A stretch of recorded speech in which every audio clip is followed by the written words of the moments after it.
So please welcome Kindra Arnesen.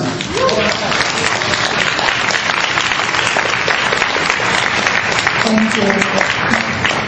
Okay, I'm not usually a speech giver, so you guys bear with me. I'll try to make this as painless as possible.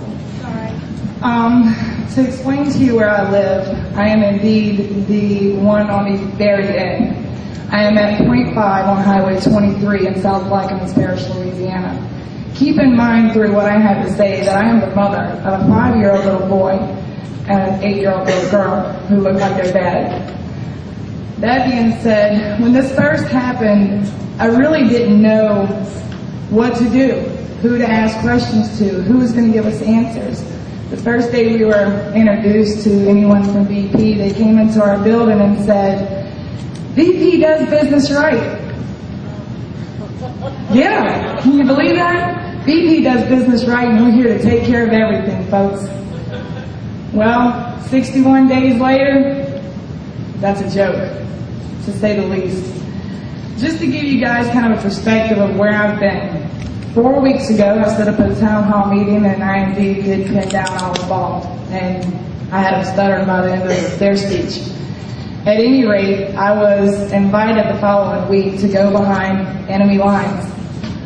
They gave me, of all people, security clearance to go into the base of operations meetings in Venice, Louisiana, 8 a.m., open door invitation to sit like a fly on the wall. Can you believe it?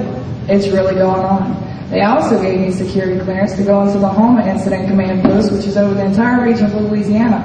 I've been in Coast Guard planes all the way out to the site itself, helicopters, boat rides. I have been everywhere anybody could ever want to go to really get an inside look as to what's going on. Now I want to start by telling you guys that I am not at all impressed. Someone told me this morning that they thought I had crossed over. Well, I picked a team a long time ago. My father was a commercial fisherman and my husband's a commercial fisherman. Every man that I've ever known, loved, and respected is on the water. They're good men. At any rate, for the past week, I've heard in the ops meeting, we need to cut costs. Yes, that is what they have said, that they need to cut costs. I almost came out of my chair the first time I heard it, but I'm trying to stay where I am because someone has to be on the inside overlooking and seeing as to what's going on around. That being said, where I've seen cutting costs, it's quite unfortunate. What we call in Venice, what they call, the first week I didn't understand this phrase, ponies and balloons. Well, the only place I've ever seen ponies and balloons is at a circus, right? At any rate, about a week and a half in, I learned what ponies and balloons meant. Ponies and balloons means that every time an official is headed anywhere near here, they get a heads up. All assets are deployed into the hardest hit areas. The official comes in, flies over, good job fellas, pats them on the back. When the official disappears out of the hardest hit area, so does 75 to 80% of the response. It's happening every day. I'm watching it, I'm seeing it. I don't agree with it. Anyone in this room is not going to agree with it, and our great nation's not going to agree with it. We are expendable to these people. We do not matter. Now, I'm going to get off that, and I'm sorry I talk in circles, but that's the coon ass that we have. Y'all can follow me and let me know. At any rate, I'm going to go into the health issues for a moment, if you don't mind. I sat through endless hours of meetings with BP's safety officers. I sat through an hour and 45-minute meeting with the Coast Guard safety officer, both in the Homa Incident Command Post, as well as a gentleman from OSHA.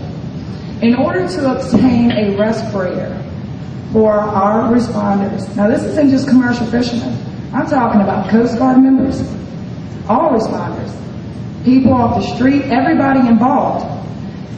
Number one, they have to fill out an ocean questionnaire.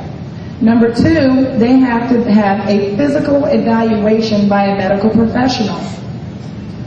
But EPA is doing air monitoring. Everything's okay, it's great. Yeah, imagine that. At any rate, there is in fact some act somewhere in OSHA's law that says that volunteers have a right to wear a volunteer respirator. But, as we all know, BP has taken over our golf. BP rules right now our golf. I mean, bottom line, that's who's in charge of this situation.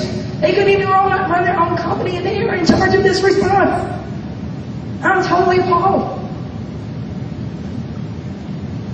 They can't wear a volunteer respirator because if they're not properly trained, BP's rules are they have to be properly trained in order to wear a respirator. Now, BP said that they will provide the training and they will provide a respirator, but everything's okay. So they don't need to be trained and they don't need a respirator. And as far as the right to wear volunteer respiration, guess what? If you don't follow BP's rules, you don't have a job. And that's what they told me. Now, I asked them to discuss the 7 men that were brought, 1 by helicopter and 6 by ambulance. I asked them if they were at liberty to discuss that with me. And they said, yes, ma'am, we are. I guess these guys didn't realize who they were talking to. Number 1 response from Mr. Hayward